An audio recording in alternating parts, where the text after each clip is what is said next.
મિત્રો નમસ્કાર. મિત્રો, કઈ રીતે ખેડૂતોને છેતરવામાં આવે છે એનો આજે તાજો નમૂનો આજે આપણે જોવો છે. આ ન્યૂઝપેપર છે અને આજનો પેપર છે.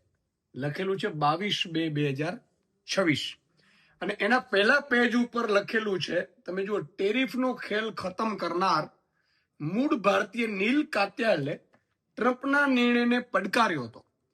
ટ્રમ્પના નિર્ણયને ક્યાં પડકાર્યો હતો? જે ટેરિફનો ટ્રેડ ડીલને ચાલે છે ને, એ ટ્રમ્પના નિર્ણયને મૂળ ભારતીય છે નીલ કાત્યાને, એણે સુપ્રીમ કોર્ટમાં, એટલે કે અમેરિકાની સુપ્રીમ કોર્ટમાં પડકાર્યો. અને સુપ્રીમ કોર્ટે શું કીધું આ નિર્ણયને?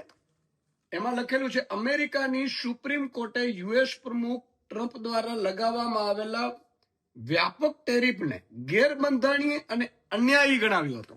એટલે કે ટ્રેડ ડીલ થઈ છે અમેરિકા ભારત વચ્ચેની, અથવા તો બીજા દેશોમાં જે ટ્રમ્પે ટેરિફ લગાડ્યો છે તે અન્યાયી છે ને ગેરબંધારણીય છે. કોણ કે છે? અમેરિકાના નિર્ણયને અમેરિકાની સુપ્રીમ કોર્ટ કે છે. અને કોને ચિંતા થઈ? તો કે મૂળ ભારતીય નીલ કાત્યાલે. હવે આ જ પેપરના છેલ્લા પેજ ઉપર જુઓ તમે, કઈ રીતે આપણે મૂર્ખ બનાવવામાં આવે છે, કઈ રીતે આપણા પૈસાનો દુરુપયોગ કરવામાં આવે છે એ જુઓ તમે. અહીંયા તમારું અહીંયા એડ છે, સરકારી એડ, જાહેરાતોની એડ, ફોટા ઢગલાબંધ આપેલા છે, જુઓ તમે. અને શું લખ્યું છે? કૃષિ ક્ષેત્રે સમૃદ્ધિની નવી લહેર, ભારત અમેરિકા ટ્રેડ ડીલ અને કેન્દ્ર અને ગુજરાતનું ખેડૂત લક્ષી બજેટ. અને આ જુઓ આખી એડ, બરાબર છે? આમાં લખેલું છે. તમે જુઓ કઈ રીતે ખેડૂતોને ભ્રમાવવામાં આવે છે. અને આ માત્ર એક જગ્યાએ એડ નહીં હોય, આખા ગુજરાતમાં તમને આ એડ જોવા મળશે. પણ સાચી હકીકત શું છે?